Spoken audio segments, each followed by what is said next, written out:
గౌతమ మునిని ఆశీర్వదించ గంగను ఇలకు పంపించెను. గంగ పరమ భక్తితో గౌతమ మునిని అనుసరించి వచ్చి గోవుని బ్రతికించెను.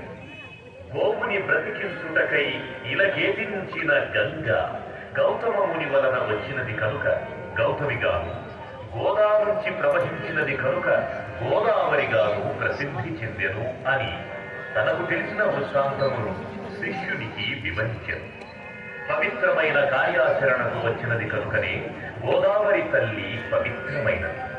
పశ్చిమ కనుమలలోని నాసిక్ నందుగల గోకర్ణికం నుండి ఒక చిన్న ధారగా ప్రవహించి నదిలా మారి దక్షిణాన భద్రాచలమందు రామపాదములను తాకి పంచవటి మీదుగా పాపికొండలను ముద్దాడుతూ ఉభయ గోదావరులకు జీవాధారమై అఖండ గోదావరిగా రాజమహేంద్రవనానికి వరమైంది. ఈ సప్త గోదావరికి సప్త ఋషులే ప్రతీకలై దివ్యహారతులిస్తున్నారు. భక్తులు నిశ్శబ్దాన్ని పాటించి హారతులు తిలకించ ప్రార్థన.